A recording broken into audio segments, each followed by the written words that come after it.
هي الحلوه تاع الزواج. حلوه الحلوه والشوكولات والتوفيت ديال فانا قال لك ودي انا مغلفها.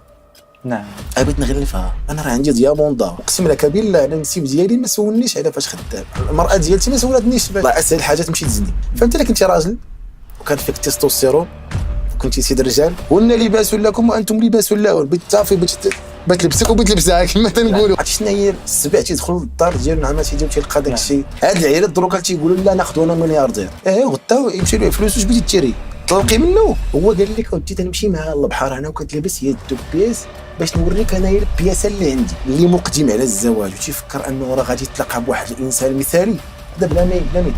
اخطر من انه يسخط عليك باك وامك. كاين المقام الزوج، هذا المقام امك وبك هنا، لانه بهذاك الراجل غتدخل الجنه سالات سدات.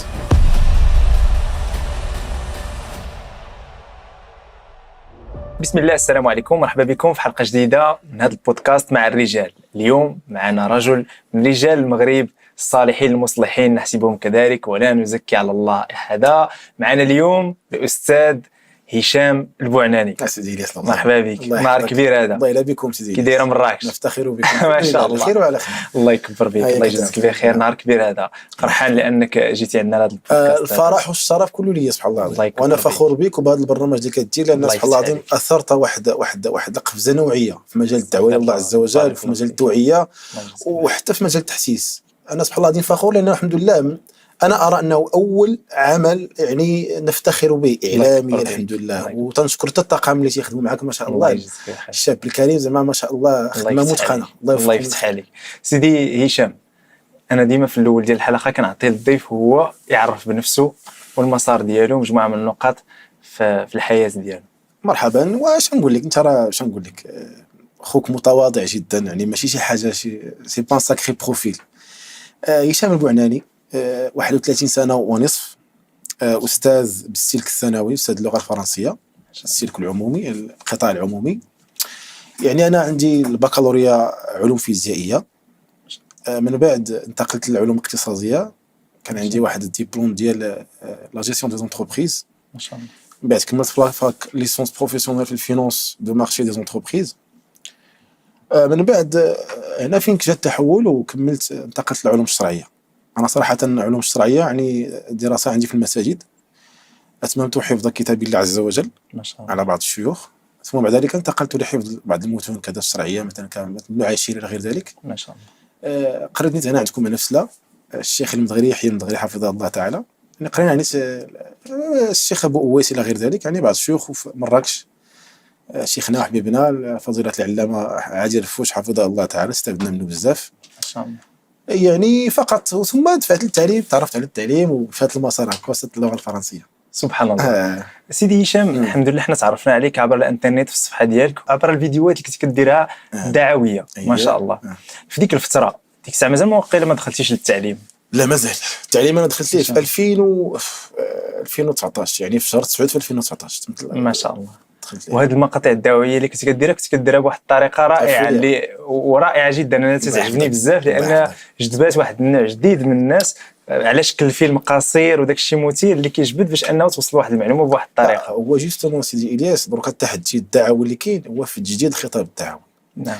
دروك هذاك النمط التقليدي المبني على واحد الخطاب رسمي الى غير ذلك لم يعد يجدي نفعا، خاصه في تطور الاعلام الان. اصبحت الفرجه، اصبحت المتاحه حتى في كذا. فالداعيه الحذق والداعيه الذكي والداعيه يعني المخضرم هو الذي يستغل هذه المسائل هذه في توصيل هذيك الرساله، فكتحاول تواكب العصر طبعا بدون اخلال ولا تمييع، وكتبقى محافظ على المسائل العلميه الشرعيه، وكتدعي الى الله عز وجل. ما شاء الله. كيفاش تطور من الافلام القصيره الدعويه الى برنامج مثلا بحال برنامج ميزاجور، واللي حدث حتى واحد القفزه نوعيه مع الاخ الشقداني؟ كان واحد البرنامج زوين ما شاء الله في رمضان الفايت، 30 حلقه مجهود كبير ما شاء الله. الله يرفع سيدي الياس تماما. فهو شوف، لا محال ولا مناص ان الانسان كيتطور لا في طلب العلم، لان ما يمكنش انت كتعطي وما كتزوج، ضروري خاصك تزود ما شاء الله. فتتزود بالمعلومات الى غير ذلك. كما قلت لك دائما الانسان يواكب العصر. من خلال البرنامج ميزاجورنيت اللي جا في هذا الخرج، جا في هذه الفكره هذه، علاش ما نحاولوش نديروا واحد البرنامج اللي الحلقات ديالو يكونوا في دقائق معدوده، ولكن كتعطي واحد المجموعه ديال المعلومات اللي كتدحض واحد الشبهات اللي عند الناس. اعاده ضبط المفاهيم عند الناس. والحمد لله كانت تجربه ناجحه الحمد لله. ما شاء الله. على سميتو ميزاجور كان واحد الانتقاد بحال هكا كثير. كان انتقاد سبحان الله العظيم. واستاذ رضوان الشبداني حفظه الله اجاد وافاد في هذه المساله هذه، دار واحد الرد مفصل لهذه المساله هذه، ان التسميه القصد منها هو ايصال المعلومه. فانا فاش كنقول لك ميزاجور يعني اوحي اليك لو واحد الاسم اولا تيكون اسم اعلامي اللي غادي يخليك انت تدخل عندي باش تشوف هذاك المحتوى، ويكون بالانجليزيه يكون بالهنديه يكون بالفرنسيه، المهم انا هو الرساله توصل عندي. والنبي صلى الله عليه وسلم كما قال الله عز وجل ما ارسلنا الرسول الا بلسان قومه. فانت ملي كتاخذ هذاك علم اللسانيات والمصطلحات الرائجه والدارجه، هذا ليس انتقاص باللغه العربيه لا، انما كما قلت لك تدخل في كل ما هو اعلامي، بحال كما تفضلتي دروك انت تستوستيرون. هذا اسم رائع جدا اللي كيخلي بنادم يتحمس ويشوف البرامج. ما شاء الله. ندخلوا دابا ان شاء الله في الموضوع ديال الحلقه. مرحبا ان شاء الله. استاذ هشام، متزوج الحمد لله منذ متى؟ منذ 4 سنين. ما شاء الله. عندي بنيه ما شاء الله اللهم بارك. بنتي الاسم ديالها شفاء، والام ديالها ام الشفاء حفظهم الله عز وجل، جزاهم الله تعالى خيرا الحمد لله. ما شاء الله. كيفاش كانت التجربه ديال الزواج ديالك، ولا كيفاش تعرفتي، ولا كيفاش حيت كانت الصعوبه بالنسبه تيقولك انا غادي نتدين وغنشد طريق الله وغنتزوج بوحده مثلا كذا كندير واش خصني نتعرف عليها، يعني الطريقه الاسلاميه في الزواج ممكن تقدمها لنا بشي طريقه؟ هو هذه القضيه اللي تفضلتي بها سبحان الله العظيم اشار الى النبي صلى الله عليه وسلم قال من تزوج فقد اتم شطر دينه فليتق الله في شطره الاخر. بمعنى انت راه الزواج راه سبحان الله العظيم من اكبر العبادات اللي تقدر تقرب بها العبد الله عز وجل. هذه تقول لي كيفاش؟ لان الزواج سبحان الله العظيم يجمع واحد سلم العبادات لا تعد ولا تحصى. داكشي باش النبي صلى الله عليه وسلم يقول لك انت راه الزواج هو نصف الدين، راه فعلا. لانك تتحصل الفرج ديالك، كتولي انسان مسؤول، كتولي انسان كتنفق، كتولي واحد عادات الامور تيخليك. ولا شك ان الانسان تيوصل لواحد المرحله من حياته فراه كيبغي يحصل الفرج ديالو، كيبغي لانه كتعرف الله عز وجل خلق الانسان وخلق معه شهوات، فجعل لها سبيلا في الحرام وجعل لها سبيلا في الحلال وخيرك انت اللي بغيتي، يعني ما فرض عليكش شي حاجه. فانت الا كنتي راجل وكان فيك تستوستيرون وكنتي سيد الرجال راه كتختار الحلال لانه هو هذاك هو شيء، ما الحرام راه طريقه سهله. فالحمد لله كانت تجربتي رائعه جدا الحمد لله. الله عز وجل رزقني زوجة صالحة مصلحة الحمد لله. هذا لا أقوله من باب مفاخرة ولا كذا، ولكن أقول الصدق، الله عز وجل أن يحفظها. كانت تعارف سبحان الله العظيم هكذا، يعني واحد السيد اللي كان عنده علاقة بالعائلة فأرشدني إليهم ما شاء الله، ومشيت الحمد لله خطبت وكذا، يعني كانت الأمور طيبة جدا الحمد لله. لأن الناس يعني الحمد لله الزوجة الصالحة المصلحة. هو مبدئيا أنا اللي لاحظت سيدي إلياس من خلال البودكاست دروك هاد اللي دازوا قبل في التستوستيرون، ولا من خلال دابا هاد الحملة الرائجة ضد القوانين التعسفية اللي كاينة في مدونات الأسرة إلى غير ما ذلك، أصبح هناك نوع من فوبيا الزواج. بمعنى فوبيا، واحد الخوف زائد على الحد يمنع الإنسان من الزواج. يعني بحال واحد الهلع، راه أنت خاف من الزواج، هذه مسألة ظاهرة صحية أصحية. واحد يقول لك أنا خايف من الزواج، هذا إنسان معقول. علاش معقول؟ لأن أولا النبي صلى الله عليه وسلم يقول كلكم راع وكلكم مسؤول عن رعيته. أو تولي عندك واحد الرعية بتحاسب عليها، زوجة، أولاد، وسط، تنفق، تحاسب، الدين كتربي إلى غير ذلك. إذن هاد الناس بغيت تحاسب عليهم، راه بغيت تحاسب أنا على شي واحد ما نخافش، ما يمكنش. واحدة. ثانيا بغيت نختار واحد السيد ولا واحد السيدة اللي بغيت نشارك معاه حياتي، بيشاركني أسرار ديالي، بيشاركني الأمور الخاصة بيا، اليوميات ديالي، وغادي نعيش معاه كما تنقول حنا المؤبد حتى النهار اللي نموت، لأن هذا هو القصد من الزواج. فراه تيكون داك التخوف، هذا تخوف صحي، لكن فاش كيزيد على الحد ديالو كنبدا نفكر في المال، كنبدا نفكر في المشاكل، في الخصومات، في الطلاق، في الأولاد، في هادي، في الاختيار ديال الزوج ولا الزوجة، بواحد الحد اللي كيخليني يولي عندي واحد الفوبيا ضد الزواج وتيمنعني من الزواج. هنا كاين الخلل. ولذلك ان شاء الله عز وجل في هذه الحلقه سيدي الياس انا ما كرهتش نفككوا هذه الفوبيا من الزواج، ونهبطوا نسمعوا الشباب ونتكلموا بلسان الشباب. مناش كيخافوا؟ طيب مناش كيخافوا الشباب باش انهم يقدموا على هذا القرار ديال الزواج؟ صراحه سيدي الياس بزاف ديال العوامل كيخليو بسم الله. الشباب يعتفوا على الزواج. اولهم هو الرزق. تيقول لك انا ما عنديش خدمه قاره، يعني مستقر، انا ماشي موظف، انا ما عنديش واحد الصالير اللي فيكس. او لا تيقول لك انا عندي واحد الصالير فيكس ولكن ما قادتنيش 3000 درهم 4000 درهم حتى 5000 درهم، دروك شوف هي الكرا شحال داير، شوف هي هذه كذا الى غير ذلك. وتيقول لك السكن انا ما عنديش الدار، باش نجيب هذه السيده نتكرفس عليها. كاش تيقولوا الشباب هذا هو الاشكال الاولاني عند الشباب. تيقول لك ودي انا مساله الرزق كيف بغيت ندير لها مزيان. صراحه انا مساله الباب الرزق باب واسع، الا بغينا نفصلوا فيه راه خصنا ساعات. لكن انا بسم الله الرحمن الرحيم نتمنى من الشباب يعوروني الاستماع السمع ديالهم باش نحاولوا نعطيو واحد الصوره ملخصه ان شاء الله تعالى. اولا الزواج احد اسباب الرزق. الزواج احد اسباب الرزق. كيف ذلك؟ نبدا بكتاب الله عز وجل. الله تعالى يقول وانكحوا الايام منكم والصالحين من عبادكم وإمائكم إن يكونوا فقراء يغنيهم الله من فضله. إذا كانوا فقراء الله عز وجل هو الذي يغنيهم من فضله. أو وحده. النبي صلى الله عليه وسلم يقول ثلاث كان حقا على الله أن يكون في عونهم، وذكر منهم الناكح يريد العفاف، يريد أن يحسن فرجه سيعينه الله. حق على الله عز وجل، هذا وعد. قال عبد الله بن عباس وعبد الله بن عمر وعبد الله بن مسعود التمسوا الغنى في النكاح. إذن هادشي كيبين لنا أنه راه الزواج راه مكتيب في الرزق. وأنا حتى أنا نقدر كاع نتحدى المستمعين ولا أي واحد، وأنا شخصيا أقولها، أي واحد تزوج دروك إلا سولتيه كي كنتي قبل الزواج لو كوتي ماتيريال يعني الجانب المادي ديالك، ومن بعد كي وليتي غادي يقول لك اودي كنت قل وليت زدت. بحال دروكا شخصيا كنت عايش مع والدي الحمد لله دروكا كريم، اتات ديالي بالمسائل ديالي الحمد لله ولات عندي واحد الوظيفه الى غير ذلك. هذيك الوظيفه سبحان الله العظيم من المسائل اللي من عليا الله عز وجل بهم في ذكر الزواج. فجيت ندرس الشرعيه ولا خطبت اقسم لك بالله انا النسيب ديالي ما سولنيش على فاش خدام، المراه ديالتي ما سولتنيش فاش هنا غادي نجيو مساله الاختيار اللي غادي نعودوا عليها ان شاء الله تعالى. لكن من بعد فاش تزوجت مباشره في 3 شهور دوزت الكونكور ديال التعليم والحمد لله نجحت فيه. ومن بعد الكونكور التعليم جاو مسائل اخرى الحمد لله اللي فاش تنقول لك ان الرزق راه الزواج بعدا خصنا بعدا نوطنوا هذه الفكره بعدا في راسنا. انا غادي بنتقى بالله عز وجل بيت الحلال ماشي بيت الحرام. واش غادي يخليني الله؟ لا. لكن كاين واحد الفلتر كما تنقول. نعم السي هشام، خصنا ضروري هذا الفلتر، لان اللي غيسمع هذا الكلام ديالك سيدي هشام غادي يقول مع راسو هادشي ماشي معقول، هادشي ماشي دخلش للعقل. كيفاش انا التمس الغنى في الزواج، انا فقير ونمشي نتزوج باش نتغنى؟ ما ملموساش باليد. طيب تتبقى بحال السيونس فيكسيون بالنسبه لي. نعم مزيان تيبقى شي زوين. نعم. لكن ارض الواقع كيبين ديال دونك انا عندي 5000 درهم باش نمشي نعطيها في الصداق ونقعد وغادي يقول لك انا ما كايناش كاع هذا النوع ديال الناس اللي ما غيسولونيش فاش خدام، حيت هو بالنسبه لي راه كيشوف غير واحد النوع ديال البشر. متفق معك وغادي نجيو لها نقول لها في الاختيار ان شاء الله. فبالتالي كاين واحد الفلتر، داك الفلتر هو شنو؟ هو القصد عندك. شنو هو هذا القصد؟ شوف حديث الناكح يريد العفاف.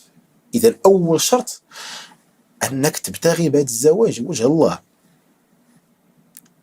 راه اسهل حاجه تمشي تزني دابا، اسهل حاجه لا تخطر على بالك، ما تخرج كاع من الدار يجوك حتى عندك اي بلا زابليكاسيون دروك اللي ولا الى غير ذلك تجيو حتى عندك. واش 300 درهم ولا 400 ولا جماعه سي با مهم. اسهل حاجه دروكا هي الحرام. اذا انت عندما هممت وعزمت ان توكلت على الله عز وجل وتزوجت لله عز وجل وحده، انك انت بغيتي تحصن فرجك لان الزنا حرام او وحده.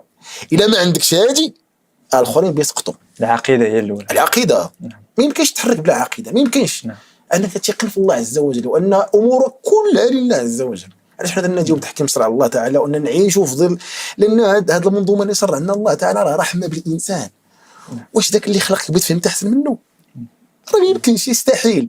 خلقك الله عز وجل، ارسل لك رسلا وانزل كتبا ليدلك على الطريق، فانت خاص تمشي. ما يمكنش انت بغيتي تجيب تفهم احسن، ما يمكنش. مزيان. دونك هذه الاولانيه، النيه، القصد. ثاني حاجه ان تاخذ بالاسباب.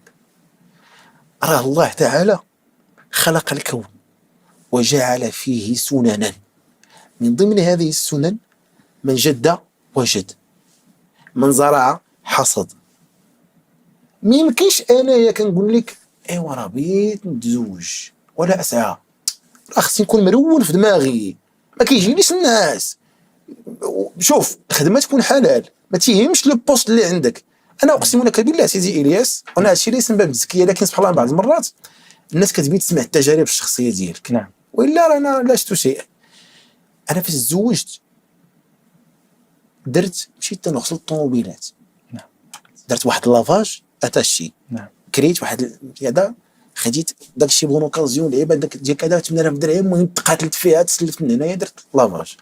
انا تنغسل الطوموبيلات، تيجي واحد كذا كذا ما قاري حتى حرف، نعم. وبلي السونس وبكذا وبلي ديبلوم وكذا، ما كاينش المشكل فين. نعم. فين المشكل؟ تنغسل الطوموبيلات، عرفتي في العشيه تنجي كل مزيت وكل بلاكغيس وكذا، كندخل كندوش كنتنقى كنبدا هكا تندير. الزوجه ديالي كنخرجوا بخير وعلى خير. علاش؟ عندي يقين انه راه بات السعر قضيه، راه هي خاص داك الفلتر ندوز فيه. سبحان الله تزوجتي ومازال ما كايناش الوظيفه، تزوجتي مازال غير تديباني. مازال تنديباني، حنا تنهضر معك انا من الواقع. هادشي اللي نقول لك انايا ماشي دا الحلم اللي نقول لك في الكتب، لا شي عشتو وعاشوا غيري، وكاين اللي عاش تجارب كفاس. فاش كتكون عندك واحد اليقين في الله تعالى ان الله عز وجل ما يتخلاش عليك، هي هذيك الفلتر. فالحمد لله اشتغلت من مورا 3 شهور سبحان الله العظيم جاء الفرج، ومن مورا ذاك الفرج جاء فرج اخر وهي غاديه، لان هذيك السيده اللي باش تجي عندك تجيب رزقها. ماشي تجيب وحده، راه كانت كتاكل في دار با، هذاك الشيء اللي كانت كتاكل في دار با راه باش تجيبها تاكلو عندك. غير انت خاص تكون راجل. وشنو هي الراجل؟ مرون، كيجيكش النعاس. غدا نفيق اخويا خاصك شي حاجه، انا نهز معاك اخويا هادي شحال تعطيني درت لك بحال هادي، اخويا خاصكم شي بنايه ما انجينيور شي با كوا جو فو. انا بغيت الحلال، دونك انا ما نبقاش ندير لراسي دوك لي ليميت، خصني نخرج من ديك لا زون دو كونفور اللي عندي. منطقه الامان ما حدك باقي فيها بمعنى كتقول واحد تنخدم، واحد تندير الفلوس، واحد تندير الدار. دونك انت راه في لا زون دو كونفور ديالك، ما بغيتيش لو ستريس، ما بغيتيش الضغط، ما عندك ما بغيتيش الضغط، اذا انت راه لا شيء، اذا انت باقي ما ثبتيش داك الفلتر اللي تنهضروا عليه حنا. دونك انت باش ما كتبغي تنتقل من ديك لا زون دو كونفور، لا بغيت نخرج بغيت نخدم، المساله الثانيه كنهضروا عليها العمل. فالله تعالى مسبب المسببات، هو اللي كيرزقك هذوك الاسباب اللي كتاخذ بها نتايا. معادله ديالها بسيطه جدا. واخا نجيو دابا واحد اخر يقول لك اودي واش اي واحد تزوج غادي تغنى؟ هذا يقدر يسمع شي واحد مزيان. اش غادي نقول ليه؟ الزواج الا ما غناك ما يفقركش. سبحان الله. بمعنى الزواج الا ما غناك ما يفقركش. النبي صلى الله عليه وسلم وهو سيد الخلق، وذكرت أمنا عائشة رضي الله تعالى عنها أنه كان لا يوقد النار في بيتهم شهرا كاملا إلا على التمر والماء، كانوا يأكلوا التمر والماء. هذا النبي صلى الله عليه وسلم، حتى أن النبي صلى الله عليه وسلم رؤي أنه كان يربط بطنه بالحجر إلى غير ذلك، الصحابة كذلك إلى غير ذلك. ولكن هذاك ابتلاء. هل مثلا إلى وليتي فقير واش الزواج هو الذي جعلك فقيرا؟ قطعا لا، قد يكون ابتلاء من عند الله عز وجل، لكن إلا ما غناكش الزواج لم يفقرك، بمعنى أنه إلا ما زاد بيكش ما يمكنش ينقص منك. هذا هو الجواب اللي غنقول لهذا السيد هذا، وتنعاود نأكدها: والذي لا رب سواه الذي يبتغي الحلال لن يتركه الله عز وجل. فهذه مسألة الرزق ما بغيتش نهولوا منها أكثر من القياس، لأنه سي اوتوماتيك. باش كتزوج كتولي ملزم، كتلقى راسك امام مسؤوليات خاصك تابعك الماء، كتابعك الضوء، تابعك الكرا، تابعك المصروف، تابعك كذا، وكتحرك اوتوماتيكمون انت نفسيتك كتغير سبحان الله العظيم، فكتاقلم انت بعدا مع سميتو، كتعطي راسك واحد التحدي. مساله السكن الحمد لله انا كاري بخير وعلى خير. كريت في واحد الدار، داكشي اللي قسم الله 3 سنين، نهار تقدر الرزق في ديك الدار زيت وليداتي، زيت حوايجي، مشيت لدار اخرى. نهار غادي يسر عليا الله تعالى ويعطيني مثلا باش بالحلال ماشي بكريدي وندخل في الربا مع الله عز وجل. كاري بخير وعلى خير. كيفاش كاري طيب لك خرج الشهر ديك البركه طلع سالم ونكره وهي غاديه. واش المهم انك تسكن، انك تمتلك؟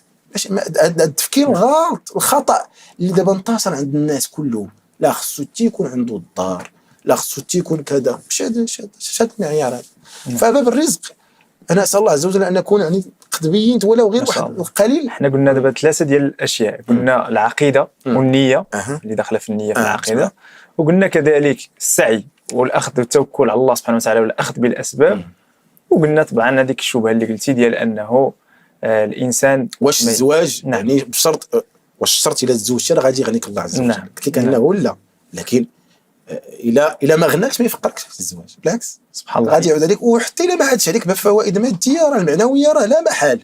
نعم. اكيد واحد تيحسن فرجو وتيغض البصر ديالو وتيعيش بعدا واحد الراحه بيولوجيه بعدا. نعم. عرفتي شنو هي السبع تيدخل للدار ديالو مع عماتي ديالو تيلقى داك الشيء تيلقى الماكله ديالته موجده، تيلقى حوايجو مصبرين نقيين، الدار نقيه، تيلقى يضحك معاه يهضر معاه كذا، راه غادي تبلور راه الشخصيه الراجل كيكتشف عاوتاني حياه اخرى هذه. سبحان الله. سيدي هشام ذكرتي كذلك ان الزواج عباده وفيها بزاف ديال العبادات داخل منها. طبعا النبي صلى الله عليه وسلم هذه القضيه جزاك الله خيرا فكرتني فيها. النبي صلى الله عليه وسلم قال خير دينار ينفقه المرء على اهله. تخيل مع هذاك الدرهم اللي بتنفق انت، حسن نفقتي على يتيم، انا نفقتي على شي مسكين، على شي على اهلك، كتاخذ اجر الا نفقتي على احسن درهم بتنفقوا وانت كتنفقوا على وليداتك او وحده بعدا. يعني انت في النفقه في التربيه، واش انت هي مراتك انت كترشدها للصلاه وكترشدها العفه والحجاب بغيت تاجر على داك الشيء كله، هو كتحصل الفرج ديالك. النبي صلى الله عليه وسلم قال وفي بضع احدكم صدقه، وتعجب الصحابه فقالوا يا رسول الله أيأتي أحدنا زوجته ولو بصدقة؟ قال أرأيت وضع في الحرام أليس له بها سيئة كما قال النبي صلى الله عليه وسلم؟ قال بلى، قال كذلك في الحلال. يعني شوف، وأنت تجامع أهلك ولك فيها الأجر والحسنات. يعني واش كاين كثر من هكا سيدي إلياس؟ فالزواج كله خير سبحان الله العظيم. وديك العباده يشكر الله سبحانه وتعالى عليها ويوفقك وييسر لك السبل ديال الغنى. سبحان الله العظيم راه الزواج عجيب جدا، واحد السفينه اللي تجربه خاصه خص اي واحد يركبها. مزيان. دابا حنا هضرنا على الحواجز النفسيه قبل الزواج. نفترضوا ان واحد السيد يعني دار بكلامك، توكل على الله سبحانه وتعالى، صح العقيده ديالو والنيه ديالو ودار اسباب، كاين واحد المدخول بسيط بغيت فين هنلقى بنت الناس اللي غادي ما يسولنيش باها، فين هنلقى بنت الناس اللي تسكن معايا في الكرا وتصبر على حصيره ولا على البدايات، هذاك الشيء فين؟ كيفاش ندير نختار؟ هذا هو السؤال الذي يؤرق جميع الشباب. نعم الله العظيم. اولا والذي لا رب سواه، الاختيار اختيار الله سبحان الله. الاختيار اختيار الله عز وجل، ما كان لهم الخيار. المسلم، هذا المسلم انا مسلم يسلم امره لله عز وجل. إذن أول شيء رقم واحد في الاختيار أن تجعل الله عز وجل هو الذي يختار لك. كيف ذلك؟ أولا بصلاح نفسك. راه ما كنبغيش نتيق ولا نتصور واحد السيد أخلاقه فاسدة، تيزني، تيشرب، ما كيصليش، ما كذا، وبغى نعم تجي صالحة منتقبة تقية كذا كذا، راه ما يمكنش. راه ما يمكنش. أول حاجة عليك بصلاح نفسك، كما قال الله عز وجل الخبيثات للخبيثين والخبيثون للخبيثات والطيبات للطيبين والطيبون للطيبات. يعني راه ما يمكنش انت تكون انسان فاسد ولا انت فاسده وتبغي واحد اخر مزيان، لا. بعد اول حاجه كما قلت لك اختيار، ان تجعل الله عز وجل من يختار لك، ان تصلح نفسك او وحده بعدا نشتغل على نفسي مزيان وندعي الله عز وجل غير ذلك. اختيار وضعه لنا النبي صلى الله عليه وسلم باين واضح. النبي صلى الله عليه وسلم قال إن جاءكم من ترضون دينه وخلقه فزوجوه إلا تفعلوا تكون فتنة في الأرض وفساد عريض. سبحان الله. كاين اللي ما كيكملش هذا الحديث هذا على زعما الاخير مع انه خطير. دابا مع الانسان تكون حافظ داك الاولاني فتنساو داك الشطر الاخر. انا ترجع لك انا القصه الشخصيه ديالتي علاش هذاك السيد ما سولنيش انا على العمل ديالي لهذه القضيه. هو كان يحسن الظن بي، كان يقول هذا السيد هذا والله سألني في العقيدة، سألني في السنة، سألني في المنهج، سألني يعني في كذا في الأعمال في البر، ما شاء الله. أعطاني شي أسئلة بحال قلتي تجريبية إنسان تحس به أنه بحال تعبرك كما تنقول حنا باللغة سميتو. والذي لا رب سواه أقسم بالله ما سألني عن عملي. علاش؟ هذا إنسان ذكي. علاش إنسان ذكي؟ واحد السيد لقيتي فيه مواصفات إنسان يخاف الله مثلا، ولا انسان يتبع اوامر الله عز وجل. واش هادشي اللي غادي يضيع ديك البنت؟ راه ما غاديش يضيعها. ولذلك دابا الناس اغلبيه الناس ينساقون في الاختيار امام المال.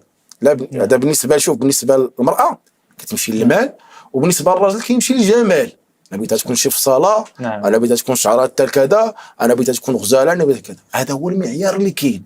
ولكن سيدي هشام باش ما نساوش الحديث. الحديث كيقول في الاخر ديالو الا تفعلوا تكون فتنة في الارض وفساد عريض. فساد عريض. يعني كلاهما كبير وعريض، جاء في روايه كبير وجاء روايه عريض. تفضل. سبحان الله، يعني دينه وخلقه جوج معايير فقط اللي تذكروا. الا كان شي معيار اخر، واش ماشي من حق المراه انها تشوف شي معيار اخر باش انها تتزوج؟ من حقها. الا كانت غلبات هذاك المعيار واش ورفضات هذاك الزوج واخا هو عنده دين وخلق، هذا الشيء سبب ديال الفتنه والفساد العارض. صح تماما. انا ما تنقولش انها ما عندهاش الحق، لا عندها الحق، لكن وجب عليها ان تجعل الدين والخلق اول معيار الاختيار باش ما تكرفش هي، باش ماشي واحد النهار تقول لك اودي راه جاتي خلي ضرب بويا، راه جات كلام، راه لقيتو مع وحده، راه لقيتو كذا. هذا باش شنو هذا الفساد العريض اللي ممكن انه يوقع الى رفضات بسبب الدين والخلق؟ انا سهله. شنو هو الضد ديال الدين والخلق؟ الدين هو الكفر، والخلق هو فساد الاخلاق، العكس ديالهم. واش واحد السيد لا يؤمن بالله، لا ينقاد ولا يخضع لأوامر الله عز وجل، وعنده أخلاق كذا، واش هاد السيدة تلقى، واش ما تكونش مع شي فتنة؟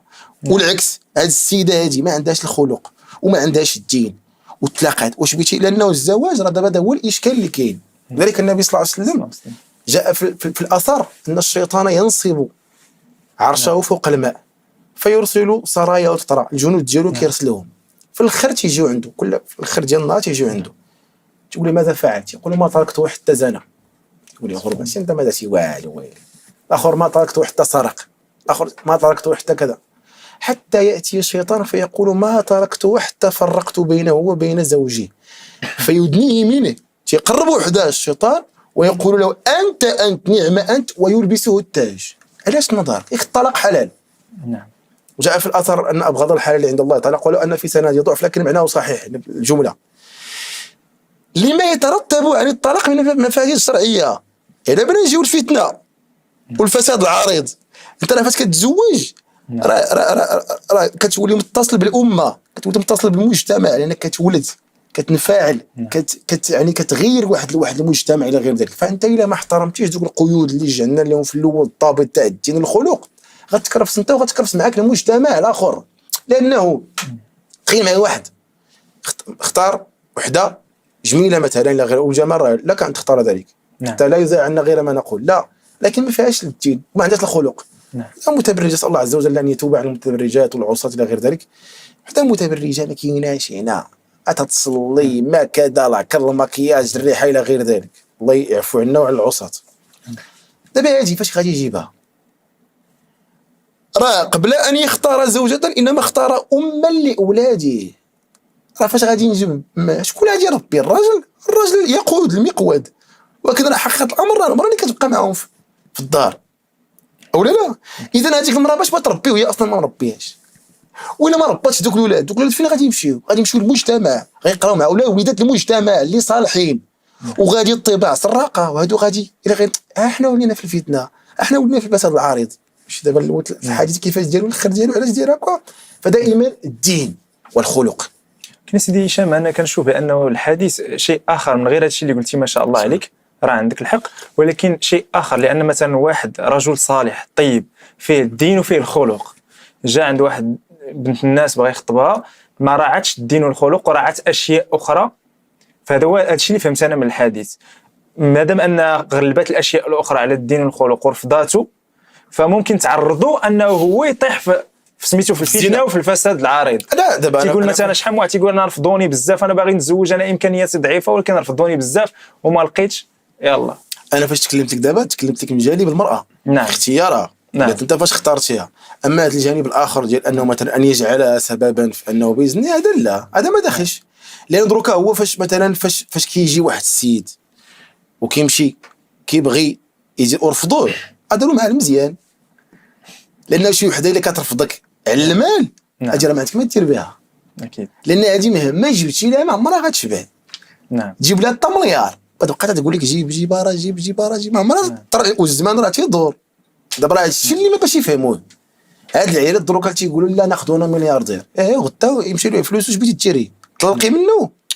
ولذلك سبحان الله العظيم رجعنا دينه هو خلقه. اذا الاختيار كما قلت لك ان تصلح نفسك، ثم ان تجعل المعيار الاول لاختيارك الدين والخلق. نعم. هذا الراجل هذا واش على دين، على خلق، على سنه، تيصلي بار بوالديه والعكس؟ هاد السيده هادي واش محجبه حجاب شرعي، ما كتختلطش، ما كتبقاش في القهاوي حتى 11 الليل، ما كتمشيش للسينما مع صحاباتها، ما كتسافرش بوحدها مع الدراري، ما فيهاش الفيسبوك كلها وتصاور كذا من هنا بزاف المسائل تيلعبوا دور. الوسط فين تربات هذيك السيده. فانا فاش كنراعي هذه المساله هذه ديال الاختيار، غيقول لك واحد اخر واخا انا سيدي راعيت هذا الشيء كله هو، وفي الاخر داك الشيء ما صدقش هو هذاك. لقيت السيده انا كاع ديتها كاع بالحجاب وديتها كاع بالنقاب ولا ديتو حتى هو ملتحي، ولقيت فيه شي مسائل اخرى. غادي نقول لك الابتلاء انت اختارتي، نعم. ولكن من بعد وقع لك مشاكل. غادي نقول لك اودي الابتلاء، لانه في الزواج ضروري من الابتلاء انسان تبدا. انت غتبتلى بالزوجه ديالك وهي غتبتلى بك، وكلنا عيوب.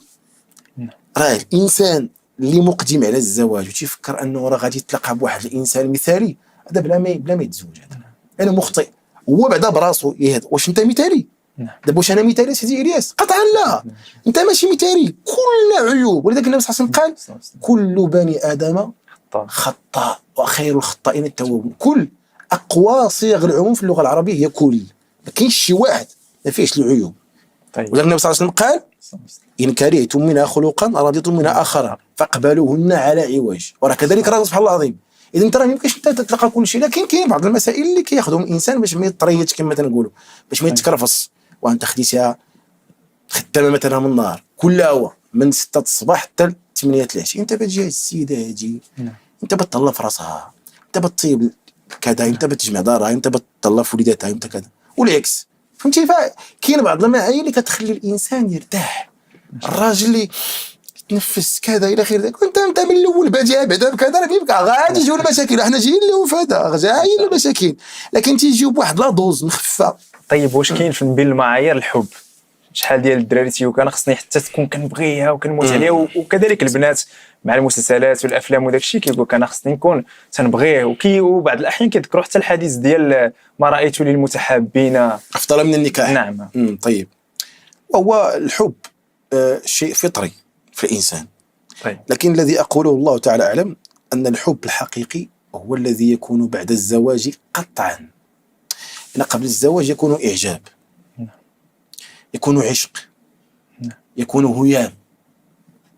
لكن الحب المعنى الحقيقي ديال الحب هو العشرة. جربني ونجربك. سبحان الله سيدي هشام، الله سبحانه وتعالى لم يذكر الحب في القرآن بين الزوجين، ذكر المودة والرحمة. جزاك الله خيرا، جزاك الله خيرا. علاش المودة والرحمة؟ جوستومون لأنك غادي تشوف منها طونط العيوب وغادي تشوف منك طونط العيوب. فإلا ما كانت واحد المودة والرحمة، الرحمة يعني كترحمها على دوك العيوب اللي فيها وكترحمك على دوك العيوب اللي فيك. وديك المودة أنك تمرر أغلاطها وتتعايش معها إلى غير ذلك وحتى كذلك، فما يمكنش توصل لواحد الحب ديال اللي كتحس به انت اصلا كحب. تيكون اعجاب، تيكون عشق كما قلت لك. ولكن فاش كتدخل القفص الزوجي مع ديك السيده وكتصبر لها على عيوبها وكتصبر لك هي على عيوبك وكتشوف كيف ما انت، لان سبحان الله العظيم قبل الزواج كتكون واحد الصوره. انا كنهضر عامه، انت كتبغي تعطي لو ماكسيموم بوسيبل ديالك، انت احسن ما عندك. تقاد مزيان، تلبس مزيان، تحاول تقاد في الهضره تكون متهاويه كذا، حتى هي كذلك تحشم وتحضر عينيها وتكون كذا كذا. هذاك الشيء شهر، شهرين، 3 شهور، 4 شهور، 5 شهور، 6 شهور تيمشي، تولي انت كتبان على حقيقتك وهي كتبان على حقيقتها. ولذلك سبحان الله انا انصح المقبلين على الزواج ان يكونوا عندهم واحد المصداقيه، واحد الشفافيه بيناتهم من الاول. السلام عليكم. وعليكم السلام. انا فلان، انت فلانه. انا هاكي داير. هادشي في النظره الشرعيه. في النظره الشرعيه نعم. في النظره الشرعيه صحابي بيضاء. كاين الناس اللي ما كيعرفوش ما هي النظره الشرعيه بعدا اصلا. النظره الشرعيه هذه النظره شرعها الله عز وجل، النبي صلى الله عليه وسلم. فيها نظره شرعيه كيف ما كتقال، كيف ما كتفهم. تيكون فيها الاهل ديال هذيك السيده جالسين في الصالون، جالسين في البيت، هم على مقربات منهم باش ما يكونش واحد الخلوه اللي محرمه. طيب، وكيتكلم معاها، هادشي ما فيهش الحشمه. كيمشي يدخل عندها لدارهم معزز مكرم ماشي مسترجم، وجالس معاه في الصالون سبع وبا تيشوف من بعيد ولا خوها سبع ما شاء الله. راه زاد هضره التستوستيرون. راه الاسلام عطاك جميع معالم التستوستيرون اللي ممكن تديرها انت، ويجلس معاه بالساعه ساعتين ويتعرف عليها ويسول هذاك الشيء اللي بغا. تماما. وقدام والديها وفي الحلال. فرجعوا لهذه المساله انه نعم. يكون معاه واضح وكتكون معاه واضحه. نعم فلان ما كنعرفش نطيب. نعم شي مسائل اللي ما فهمتيني انا الفوميو تنفضك نعم تكون معاها صريح وتكون معاك صريحه في الاول وتعرفك باش ملي تاخذك، لان المؤمنين عندها شروطهم. راه ما يمكنش انا نقول لك شي حاجه اللي ما فياش ونبدا نقول لك ولكن راه غتكتشفني فلان فلانه راه غادي تكتشفك. يعني كيسيون دو طون، مساله وقت قبل ما تكتشفوا بعضياتكم. سيدي هشام، دابا تندويو على الاختيار ودابا تكلمتي بصفه عامه وداك الشيء من بعيد، ولكن عمليا كيفاش لقاو هاد بنت الناس هذه ولا الدراري كيفاش تلقى هاد ولد الناس؟ المهم حنا نهضروا على الدراري لانهم هما اللي كيبادروا باش انهم يتزوجوا الرجال. فكيفاش غيلقى هاد الاسره؟ واش الطريقه التقليديه خص واحد من عائلته ولا خص ضروري شي مو اللي تقلب ليه ولا كيفاش؟ شنو هي الطريقه اللي كتشوفها انت ناجعه باش يلقى بنت الناس؟ ما كاينش شي طريقه اللي حاليا نهضر معك على حاليا، ما كاينش شي طريقه اللي نقدر نقول لك انها راه ناجحه 100%. كل واحد والرزق ديالو عند الله عز وجل، وكل واحد والطريقه ديالته. انا الذي احرص عليه طريقه تكون شرعيه لا يشوبها محرمات. طيب تمشي تخرج معها تنكو عليها كذا الى غير ذلك باش كذا وتهزها في الموتور تمشي تديها الجردان تمشي تديها القهوه باش تشوفها، داكشي محرم. دير اللي عجبك غير ما تخرجش على الاطار الشرعي فقط. هذا انا نتمنى يكون جواب مقنع. شوف دير اللي عجبك غير بينك وبين اللي خلقك، ما يكونش في واحد الاطار اللي غير شرعي. ولا كان تختار وتقلب مع راسك وشوف امك تقلب لك لا غير ذاك، راه ما يمكنش الزواج هذا. نعم تختار وتا هي لا ان تختار وان تبحث. لان جاء في غير ما اثر النبي صلى الله عليه وسلم شرع للنساء كذلك ان يبحثن عن زوج صالح. وما انت هي كتبحث كتصيفط له واحد خوها ولا شي واحد كذا، السلام عليكم فلان عرفتي راه فيك شي مسائل اللي كذا كذا بغيتي الحلال، ما فيها حتى شي باس. ما شاء الله.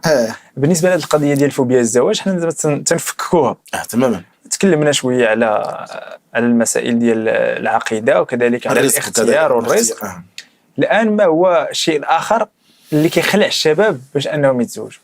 هما المشاكل صراحه. ماشي تقول لك دابا انايا قاعد بوحدي ولا مع دارنا بعيد على المشاكل والصداع.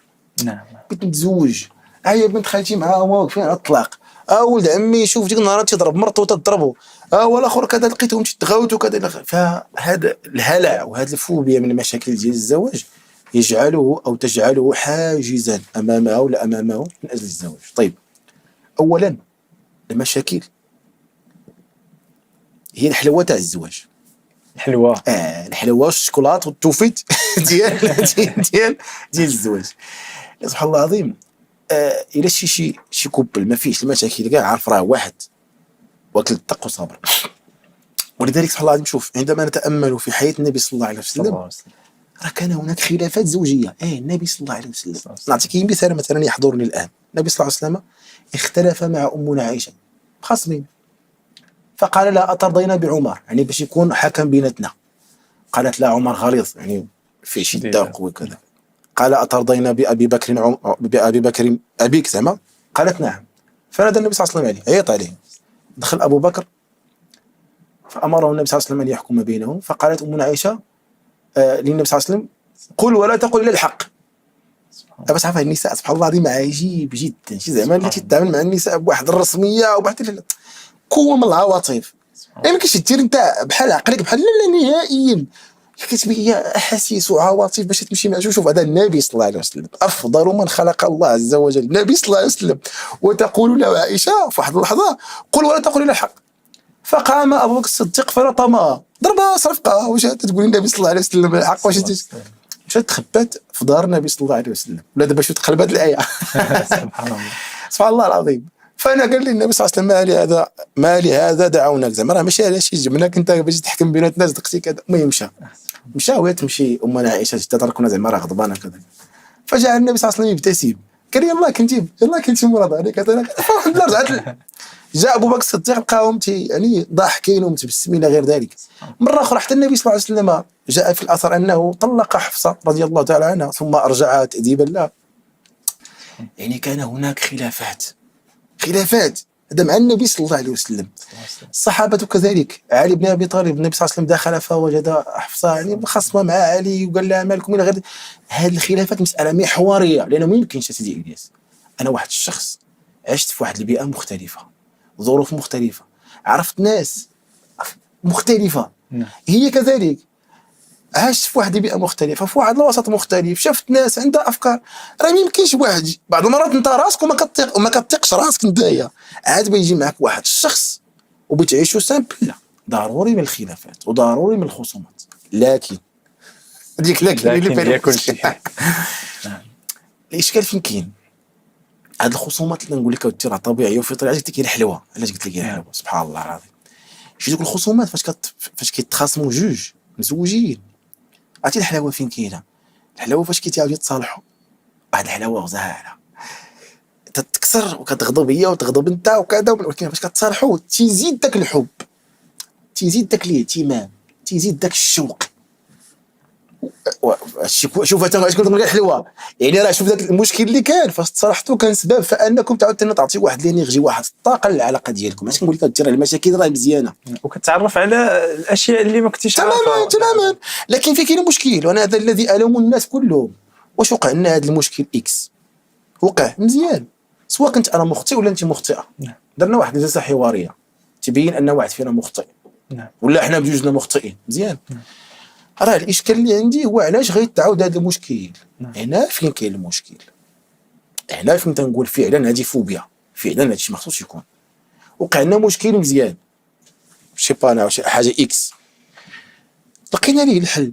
هذاك الحل ولا عرفنا من تيجينا المشكل، راه من المفروض ان باقيش خصنا نطيحوا فيه، نطيحوا في مشكل اخر ما عنديش المشكل، ولكن نطيحوا في ذاك المشكل بالضبط لا. كيتسمى اننا هضرنا الوقت ديالنا وما عندناش واحد الجلسه حواريه. دوك الخصومات المشاكل بصفه عامه مساله عاديه جدا، بل بالعكس هي الثمار تاع الزواج، هي اللي كتخلي تعطي ذاك الانتعاش. عرفتي بحال شي واحد تيعطيك واحد السكوس باش كتعاود ثاني تزيد وتنتعس. سبحان الله العظيم. لكن كما قلت لك تيوقع مشكل، هي كتشد ركنه هو كيشد ركنه، نهار يومين 3 ايام كيعاودوا يتصالحوا. ديك المصالحه راه فيها واحد الحلاوه، راه بشكل كيتعاود ثاني بحال يلاه تزوجوا ثاني وهي غاديه. وتنظن الناس اللي مزوجين راه غادي يشاطرون لهذه المساله، لكن باش كيطول الامد كيزيد مشكل على مشكل على مشكل وما كنقعدش كنحل هذا المشكل هذا ونعطيه واحد الجلسه حواريه. هنا كيبداو المشاكل. هادشي طبعا الا كانوا جوج عاقلين وعلى دين وعلى خلق تماما. الاختيار نعم الاختيار. حيت الا كانوا فيهم شي صفات سيئه على ما اظن صعيب باش انهم يتقلموا. لا هادشي تنقولوا حنا راه مترابط. نعم الشيء الرزق مع الاختيار مع المسائل كذا، الشيء راه مترابط. راه ما يمكنش وحده ولا واحد اختارتي انت عنده واحد الاختيار، تقدر ترجعوا للخلق والدين. نعم. تيخاف الله عز وجل، عندهم نفس الكاليتي، نفس الكاركتير، عندهم نفس كما تنقولوا الاوصاف، نفس المعايير كذا. راه كنريحوا راه كنتفاهموا فان كونت، لانه عندنا نفس الوجهه. كذلك سيدي هشام عندنا مرجعيه بجوج. يعني المرجعيه اللي تختلفنا انا وياك نرجعوا للكتاب والسنه. تمام الله يرضي عليك. تمام الله يرضي عليك، لانه راه الاصل هو تحكيم كتاب الله عز وجل وسنه النبي صلى الله عليه وسلم، حيت ما تيكونش عندهم بجوج واحد المرجعيه اللي كيرجعوا لها بجوج. سبحان الله العظيم. انا القضيه فهمت لها في بدايه الزواج ديالي. ما كنقولش اننا حنا واحد كوبلي نموذجي ولا شي حاجه، لكن من الاسباب ولا من المسائل اللي عاونتنا الحمد لله في حياتنا الشخصيه هي انه وقت ما وقع شي اشكال ولا كذا ترجعوا لكتاب الله وسنه النبي صلى الله عليه وسلم. اش قال النبي صلى الله عليه وسلم؟ وهذا المخطئ. تقدر تعطينا شي مثال؟ واش غادي نقول لك؟ في مثلا في حق الزوجه بعض المرات عرفتي الرجال كتكون عندك اشغال، كتكون عندك اعمال، فبعض المرات كتختلط مع اصحابك مع الناس كذا، فبعض المرات ما كتجي حتى من وقتها في الليل. وهذا الشيء لا ينبغي. كتجي كتلقى هذيك السيده مسكينه كتسناك كذا والى غير ذلك. بعض المرات لقيتها كتبكي الى غير ذلك، قلت لها لا راه عندي عمل وعندي صحابي وعندي مسائل ديالي واش غنبقى نايم قبل. لكن فاش رجعت لقيت النبي صلى الله عليه وسلم قال هن عوان عندكم لا يكرمون الا كريم. واحد السيده عندك انت متحمل مسؤوليتها، خاص تعطيها الوقت ديالها، خاص تشرح لها صدرك ديالك، القلب ديالك تفتحوا.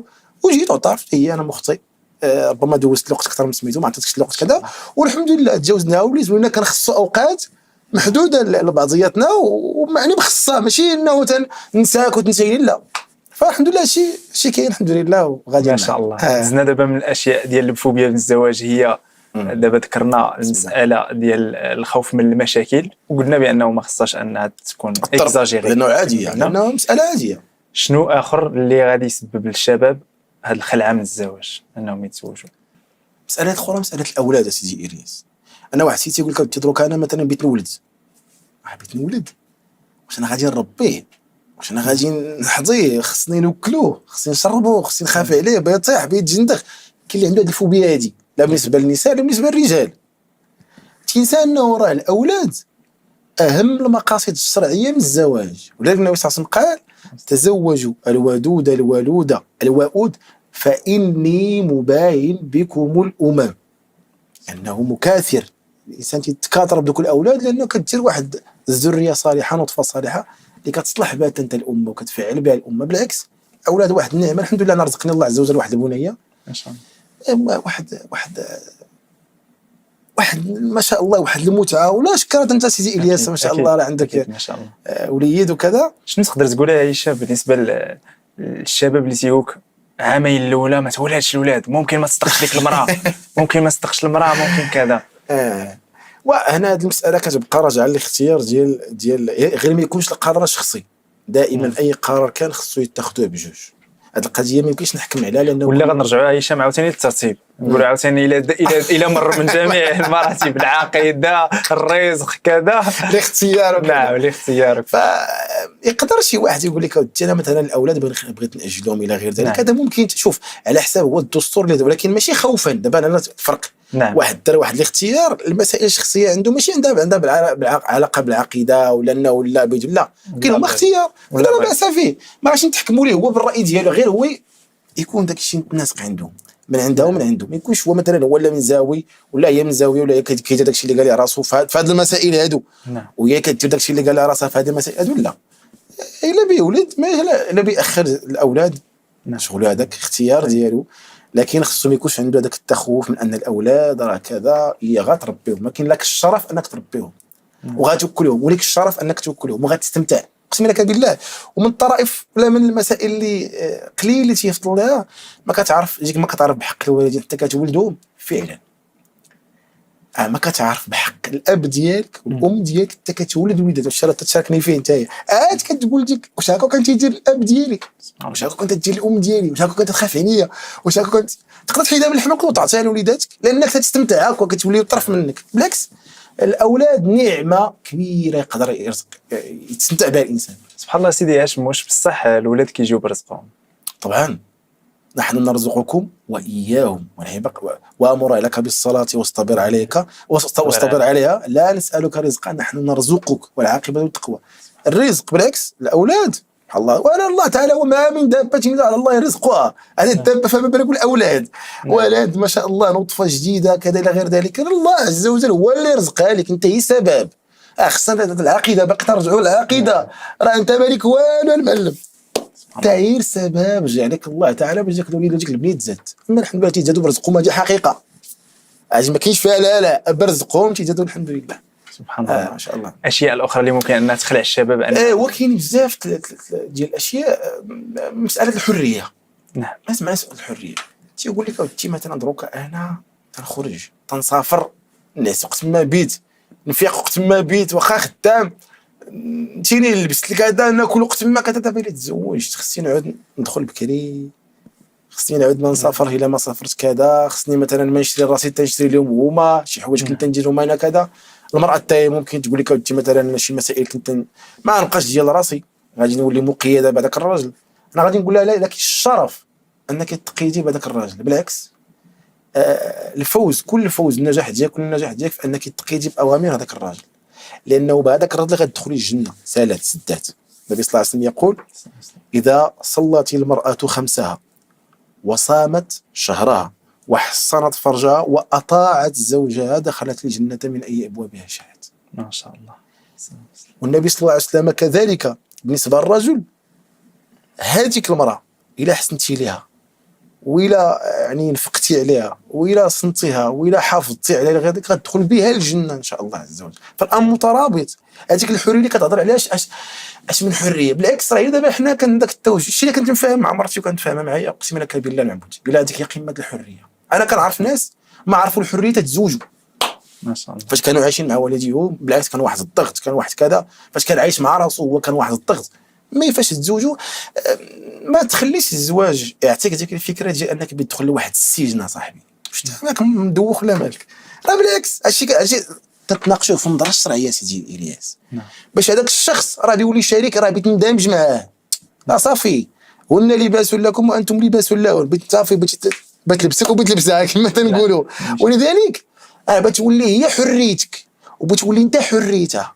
فاش كتشوفك كتشوف الحريه ديالتها، فاش كتغيب عليها كتشوف هي السجن، وانت فاش كتشوفها كتشوف الحريه ديالتك. هذا معنى عاوتاني، نعم. حنا معنى عميق عاوتاني بالعكس. ما شاء الله. سيدي هشام، واش ما كتشوفش بانه هاد النسب ديال الطلاق اللي كاينه دابا والارتفاع ديالها وكل شيء كيهضر على الطلاق في مواقع التواصل الاجتماعي والفنانين كيطالقوا وكثره الطلاق، واش ماشي حتى هي كتساهم في هذه الفوبيا ديال الطلاق ديال الزواج؟ طبعا 30,000 حاله طلاق اللي تسجلت مؤخرا ديال في المغرب، وهذا رقم مهول خطير جدا. الناس ما بقاش بتصبر على بعضياتها، الناس ما بقاش بتتحمل بعضياتها. الناس ولات في واحد الفساد، وانا اقولها السبب الراجع الاصلي لهذا هو فساد المراه. سبحان الله. هذا لا يعني ان الرجل ما عندوش واحد القطعه ولا واحد المسؤوليه ولا واحد الشطر، لكن سبحان الله العظيم لانه علاش دابا العلمانيين ولا هاد الملاحده ولا هاد الركب ماسوني الى غير ذلك في الاعلام وكذا، كانت واحد الترسانه اعلاميه اشتغلت على المراه بحد ذاتها باش يحيدوها من هذيك الكوكبه وديك الدائره ديال العفه وديال الدين والتدين والمراه الصالحه، ويخرجوها تولي واحد المراه طائشه، ما تبقاش بتولي بلا قيود. نرجعوا لمساله النسويه دروكا. نعم. ولات ما يسمى سبحان الله العظيم بالنسويه المتاسلمه. ركز معايا مزيان سيدي الى في هذه القضيه هذه.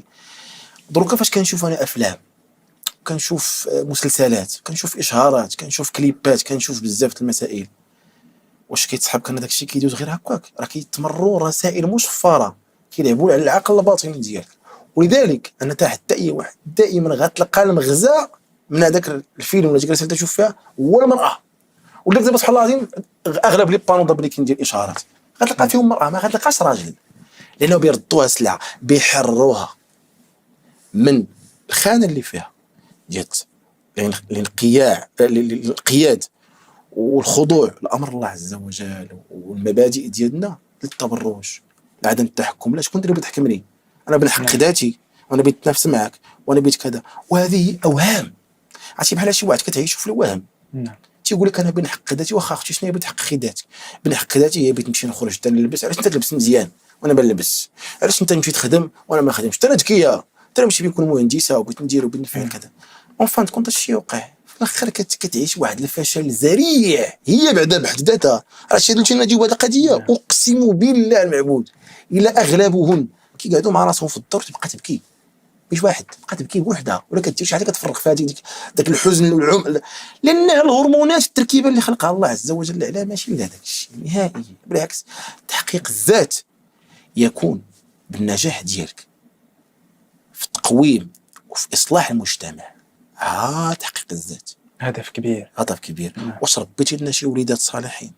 نعم. واش فعلتي شي كونك انتيا خدتي واحد الراجل تعفف؟ دروك وليت نسمع واحد القضيه ولات كاع دايره ليه، حنا دابا كاينين اللي مزوجين نسويات كتقول لا حقق الفراش عندك مره في الشهر، وغادي يكون في لو 15 كذا كذا من هنا في هذا فيغ لو كول دو 19h30 حتى لهنا كذا من هنا صافي انا خصني غادي نمشي هنا تهز الطوموبيل تاعها تمشي لهنا تجي لهنا كذا كذا، تجيب شي فاند ميناج كيبدا تركيبه منظومه كلها هي التغييرات.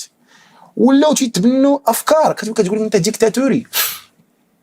الا قلتي لا لا نمشيو هنا ما نمشيوش لهنا انت ديكتاتوري، انت سلطوي، انت تتجبر، انت بتتحكم فيا. علاش انت ترى النبي صلى الله عليه وسلم قال هذا الله تعالى اللي قال هذا الشيء هذا الرجال قوامون على النساء بما فضل الله بعضهم على بعض وبما انفقوا من اموالهم.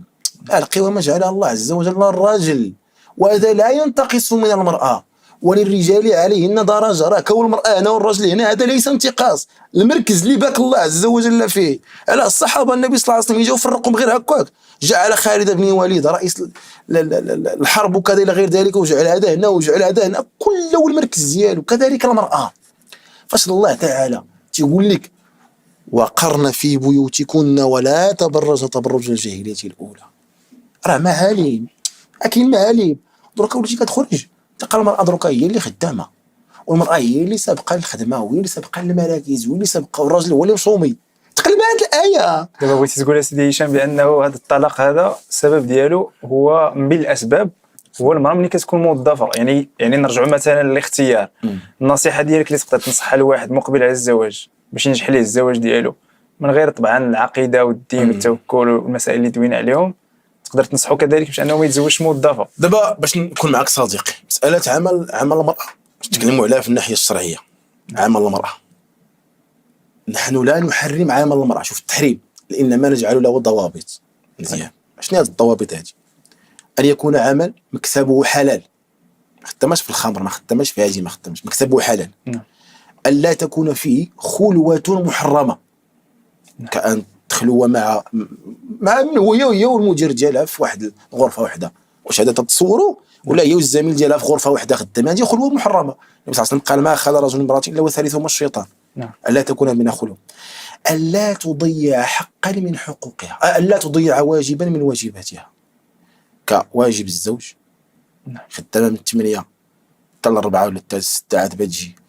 الراجل ما كاين ماكلته، ما كاين شرابو، ما كاين لباسو، ما كاين حقه في الفراش، ما كاين واحد الاولاد، ما كاين اللي ياكلهم، ما كاين اللي يربيهم، ما كاين اللي يشربهم. كذا هذا ضيعت.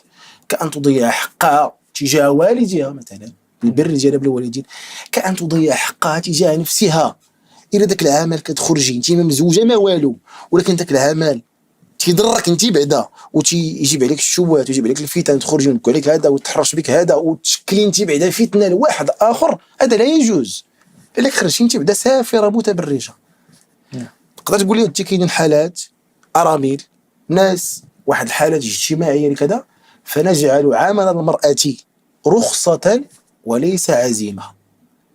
جعلك فهمتي لي انه كاينه رخصه في واحد الحالات تحت هذه الضوابط هذه القصوى. والا انا بغيت نفهم واحد القضيه بعدا، واش كاين شي واحد كتقول له انا بغيت نخدم عليك تيقول لك لا، راه هذه راه صراحه حقيقه. انا دروك كنقول لك واحد القضيه، انا الحمد لله الزوجه عندي موجزه في الحقوق وعندها شواهد الحمد لله كذا الى غير ذلك. يعني تشتغلوا في البيت وتصنعوا الامه وتصنعوا الاولاد وتربي.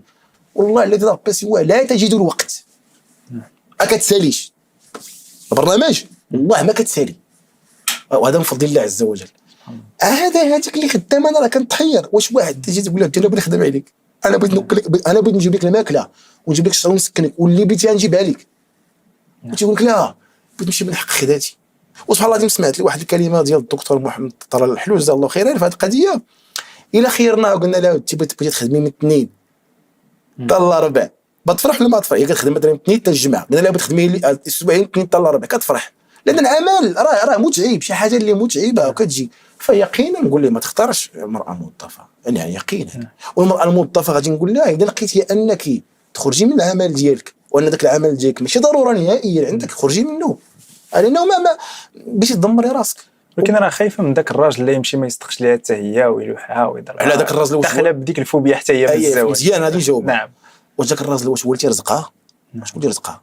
الله تعالى. اذا ذاك الراجل جابوا لها الله، باقي ترجعوا ليه.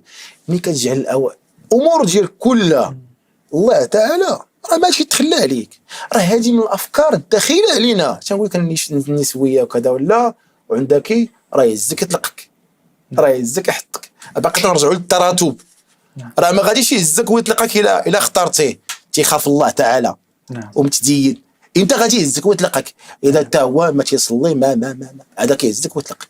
فداك الشيء متداخل سبحان الله العظيم. يعني ما كاين منظومه متكامله. غتهلكي راسك اختي، انا نكون معك صريح. ولذلك انا اقسم لكم بالله انا معايا استاذات يقسمنا لي بالله عز وجل انهم اذا لقاو هي الفرصه فين يخرجوا ما تعترفوا بها صعيبه. هذا اللي راجل اللي تمشي كطريق وكذا الى غير تجي مرهق تدوش يلاه ترتاح يلاه كذا. فاهمه هي مسكينه الامراه تمشي وتعبها وتخضع. علاش انت مالكه؟ انت نعم الا بغيتي تقعدي في الدار وبغينا نكرموك اللي تشفيتها نجيبها حتى لعندك مالك اش خصك. والبرنامج عامر كما قلتي كاين ما يدار ماشي كاين ما يدار، كاين فوق ما يدار وفرحانه وليداتها دايره محافظه راجلها وعارفاته فين فهمتيني. في هذه المساله هذه لا انا لا اوصي بها. اعيد عمل المراه فصلنا فيها سيدي الياس. نعم. لكن انك تزوج انا لا انصحك انك تزوج موظفه نهائيا، لانك غادي تتعب مزيان. والاداء والامر هادشي اللي ما تنقبلش. تيقول لك انا ما عنديش ابى تعاون معايا على الزمان. وتنقول لي انا الا بغيت تعاون معاك على الزمان نعم سيدي ماشي مشكل مزيان. يعني تدخل مع 6 سير غسل المعان، ما تقول لها سير غسل المعان، عاونها في المعان، عاونها في التسياق، عاونها في الصابون، عاونها في الكوش الدراري. راه مقسمه معاك حتى هي الزمان، قسم معاك انت الزمان ديالها.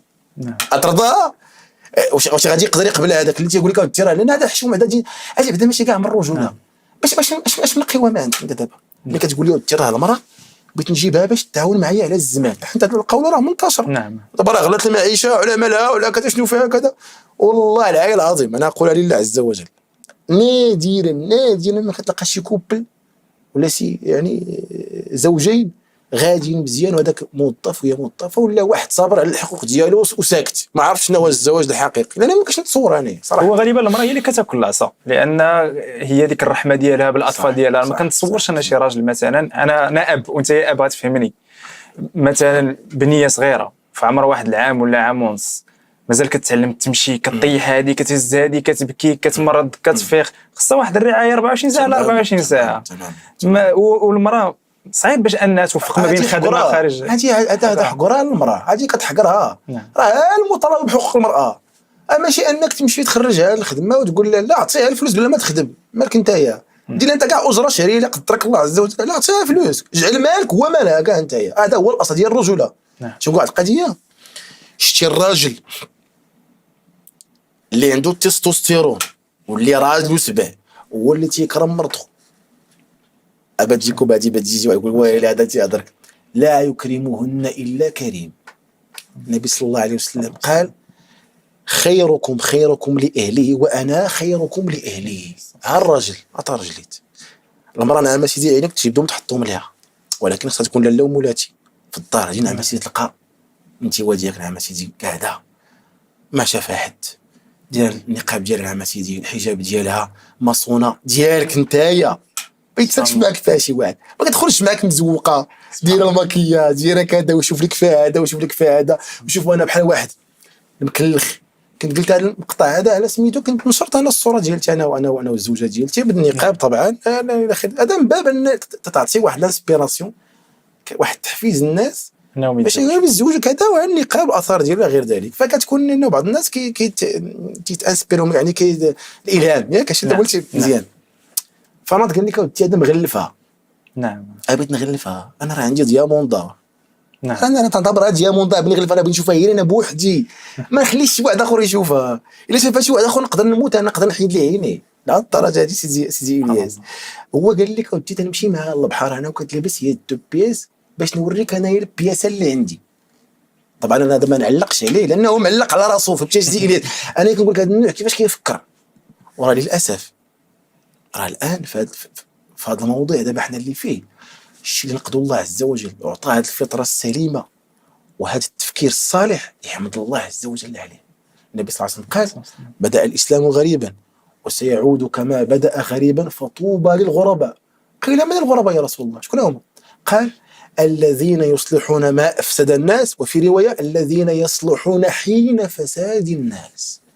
ترى غريب بتقول شو هذا الضرر، ما يقولش هذا معقد، شو هذا كيحتقر المرأة، ديك المرأة ما عندها حق، ما عندك أسيدي عندها فوق الحقوق. معايا أنا نخرجها، أنا نصرف عليها، أنا نحضنها، أنا هو رب البيت، أنا هو السيد ديالها. وتفتخر بذلك وتقولها وهي سبحان الله العظيم. نقول لك واحد القضية سيدي إلياس، لأنه دائما يجب أن نرجع إلى الأصل، لأنه لن يصلح آخر هذه الأمة إلا ما أصلح الأول، وهو الركب الأول السلف الصالح الصحابة. قصة أبي الدحداح هذه القصة والذي لا رب سواه، لو أنني لم أقرأها في صحيح البخاري وصحيح مسلم لما صدقت، وهي في أعلى درجة الصحة ما شاء الله. هذا أبو الدحداح صحابي رضي الله تعالى عنه. جاء واحد السيد بيبني الجردة ديالته، هذاك الحائط جات فيه واحد النخلة تاع واحد آخر سميتو أبو لبابة. قال لي عاودتي بيع لي هذيك النخلة بغيت نديرها في الحيط غدا باش ندوز. فأبى أبو لبابة. فقال النبي صلى الله عليه وسلم طلب منه النبي صلى الله عليه وسلم ذلك، قال لي يا أبو لبابة أعطيه ديك النخلة ولك نخلة في الجنة. سبحان الله. شوف فأبى، قال لي لا. أبو لبابة قال النبي صلى الله عليه وسلم لا، رفض. أبي الدحداح سمع هذه القصة هذه وهو يمشي يطير عند أبو لبابة، قال لي واش تبيع لي هذيك النخلة، واش بالجردة ديالتي بالحائط اللي عندي أنايا فيه النخل كثير وكذا. قال لي قبلت، باع عليه. دابا لحد الآن أنا على حد علمي هذا الأمر مش غنقول لك عادي، لكن اللي يفعله الصالحون عن النبي صلى الله عليه وسلم في حضرته وطلب منك ان تعطي لي هذا جنه ولك نخله ولك نخله مثلها. يعني اتصور ان هذا العمل ممكن يديروا واحد الشخص اللي مؤمن وكذا. نعم. الذي اذهلني ردة فعل زوجة ابي الدحداح والتصنات تاع الياس. رجع غادي قال اي ام الدحداح تعيط لها، قالت له بيك، قال لها خرجي من الحائط فاني بعته بنخلة في الجنة. سبحان الله. فقالت نعم البيع. ما شاء الله. وفي رواية أخرى كان ولدها تيقول التمر، قالت لي يعني راه التمر ورمطي داك التمر اللي فات. نعم الزوجة. هذا ماشي نعمة الزوجة هذه، هذا راه خاصك دابا تستوعب هذه المسألة هذه. العقيدة. أما قال لها دابا اش وقع؟ دابا حنا كنا قاعدين دخل واحد السيد كذا فهمتيني، هو يقول النبي صلى الله عليه وسلم كذا، دابا انا جبان البنت ديالنا وراه كذا، شي ما كاينش. خرجي نعم البيع سالي سدات سالينا. شوف الاستجابة، شوف كيفاش كانت نظرات الزوجة للزوج ديالها. أسد سيد سالينا، حيت تؤمن أنه سبحان الله العظيم هو القائد. راه تيعرف مصلحتها لأن اختارتو أبو الدحداح هذاك، ماشي شي واحد اللي كذا ما دارها حتى كان عارف علاش دارها. ناخذ مثلا طلحة بن عبيد الله، أظن ما عادش خصنا نستحضروهم. واحد النهار تبات جمع واحد الفلوس، الحمد لله واحد التجارة كذا ف 1000 دينار ومنهم قال 700، المهم واحد الكم ديال الفلوس عنده تجمع، واحد الكم مالي يعني ملايين صحاح كما تنقولوا حنا عندنا هنايا. نعم.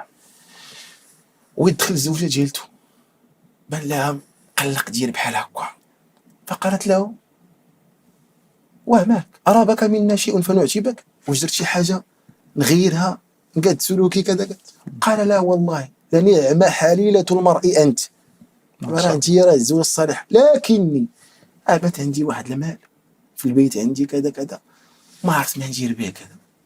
قالت لي سهلة، غدا بغيتي تجمع الأهل ديالك هنا في القبيلة وبغيت تقسموا عليهم. قال لي ونعم الرأي. شوف الاستجابة. يعني هو اش يقول؟ انه في نظره الا خلى دوك الفلوس عنده انه يسيء الظن بالله ان الله عز وجل راه خاف لا ما يرزقوش. هذا ثاني مستوى اخر، هذا مستوى خرافي. لكن انظر الى استجابه الزوجه، هذا مستوى خيالي والذي لا رب سواه. سعاده الزوجه في الخضوع والانقياد وطاعه الزوج، لانه كما قال النبي صلى الله عليه وسلم لما سال المراه قال اين انت من زوجك؟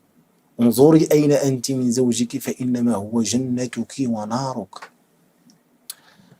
شتي لا سخط عليك الزوج أخطر من أنه يسخط عليك باك وأمك. كاين المقام الزوج، هذا المقام تمك وبك هنايا. دابا المرأة مابقاش بس تستوعب هذه المسائل هادو. راه إلا بات غضبان عليك الزوج ديالك راه الملائكة كتلعنك. راه إلا غضب عليك الزوج ديالك راه الأعمال ديالك أنت راه ما كتطلعش. الصلاة الصيام داكشي ما تيطلعش إلا هذاك الزوج ديالك. عرفتي إلا جينا نجبدوا أحاديث ديال طاعة الزوج وكذا، فهما اش بغاو يديروا هادو؟ بغاو بداو يمروا رسائل مشفرة. علاش قلت لك هاد النسوية المتأسلمة تتكون المرأة عادية ما فاهمة والو، تقول لك لا أنا بالنقاب كاع وبكذا، وكتبدا كتخرج شي أفكار شي كلام ديال النسويات ما عارفة هي والو. ولكن اش اللي وقع لها سيدي إلياس؟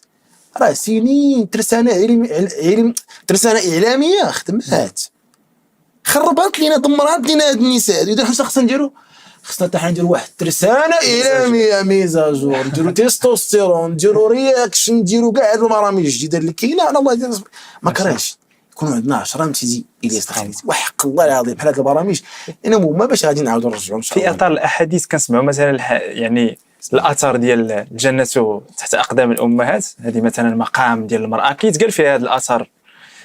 وفي نفس الوقت كاين الحديث ديال الرسول صلى الله عليه وسلم، هذيك الأم ولا هذيك الزوجة، كاين الحديث ديال لو كنت آمرا أحد أمرت الزوجة أن تسجد لزوجها.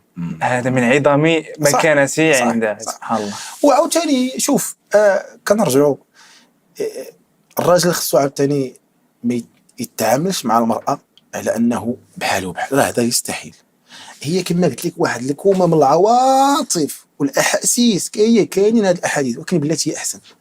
راه الشيء الكريم الراجل اللي هو اللي تيلين مع المرأة. المرأة كتبي تسمعي كلمة زوينة، كتبي واحد الكادو شي حاجة هي وردة حمراء شي حاجة اللي كذا تتجيها قداش. فحتى الراجل تا هو عاوتاني ماشي تنهضروا على المرأة الراجل تا هو نساوي، لا باش يكون واحد موازنة. كاينين بعض الرجال سامحهم الله عز وجل لا يعرفون حق المرأة ولا يقدرونها، كتلقاه عاملها، كتلقاه مشوهة، كتلقاه تيضربها شي ضرب اللي فهمتيني الى غير ذلك. فلا انت راه عطاك الله عز وجل هذيك المسؤوليه وديك القوامه، حسن ديك المراه، طلع فيها، حس بها، ضمها، سمع عليها. واحد بعض المرات كتبيه يبقى تهضر هي قادر انت هي كذا واسمعها، واخا هي داكشي انت راه مطرق عندك الله اللي عالم بهم، ولكن واحد المواكبه. قول لي يا سيدي هشام، كيفاش تكتشف ان هذه الاخت انها نسويه متاسلمه؟ لان احنا شباب مثلا بغينا نتزوجوا، اكيد كتمشي تختار مثلا شي وحده بناء على مثلا واحد الوسط وواحد المظهر خارجي وكذا.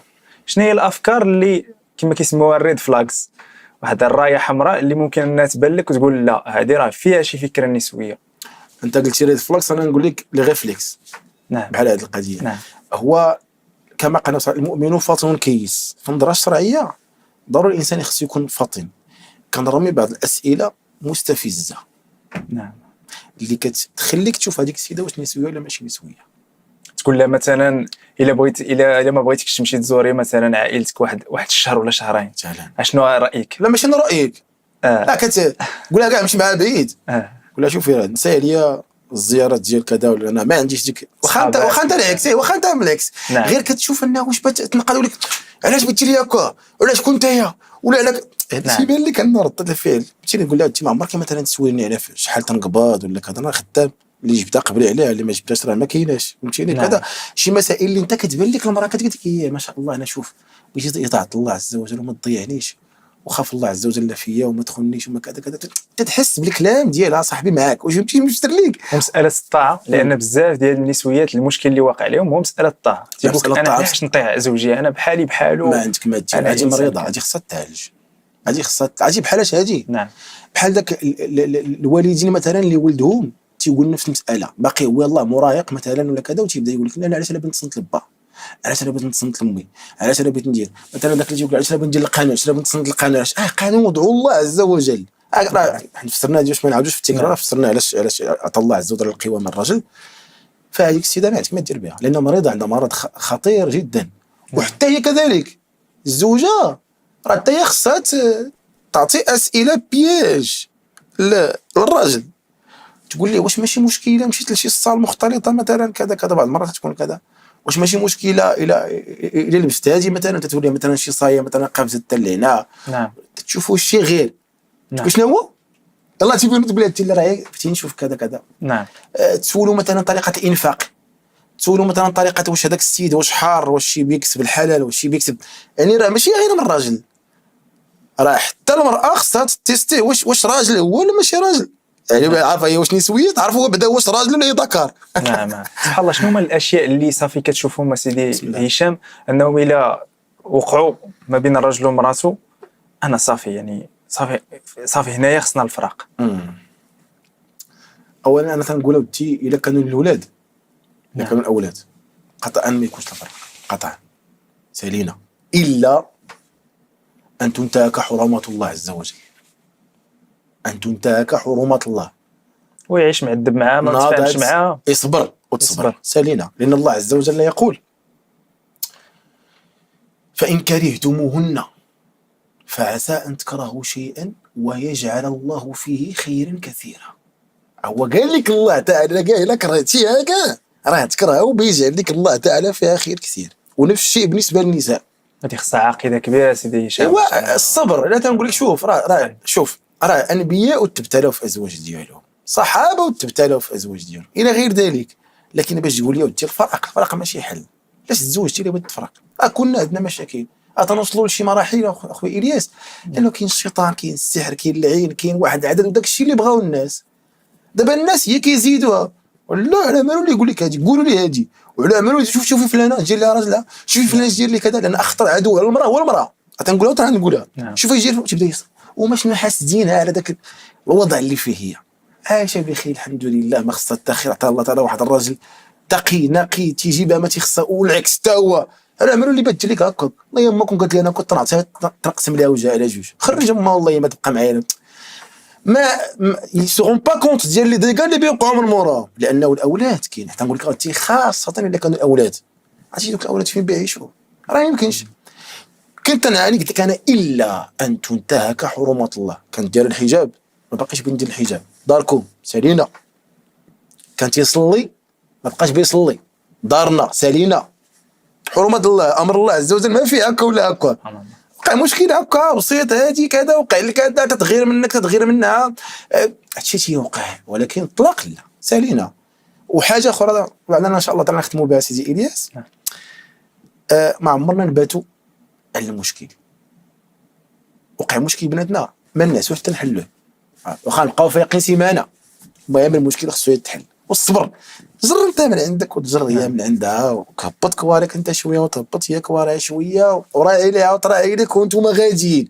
والمشكل اللي تحطوا فيه حللوه، ناقشوه، فين كاين خلل ها الخلل، حيد هذا الخلل، سير.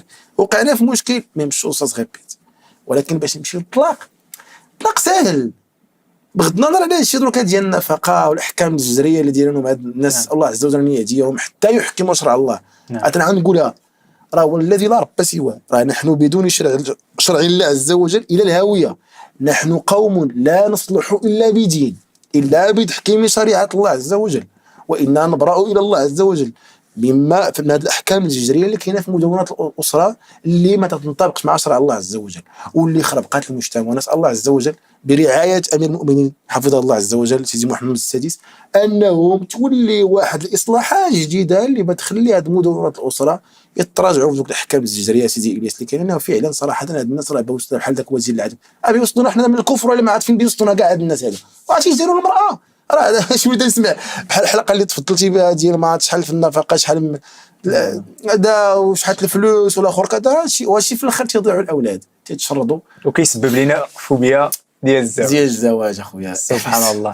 بارك الله فيك سيدي هشام، ما سخيناش بك، الله يلا كاع هكاك. حلقه رائعه جدا، ما حسيناش بالوقت. الله يرفع قدرك، الله يجازيك بخير، الله يكرمك. شكرا بزاف على الاستضافه. نسال الله عز وجل ان يجعل ما قلناه في ميزان حسناتنا وان يوفقك لكل خير، وامضي ولا تلتفت. بارك الله فيك سيدي هشام، شكرا بزاف على المتابعه ديالكم، والى حلقه قادمه ان شاء الله. السلام عليكم ورحمه الله وبركاته.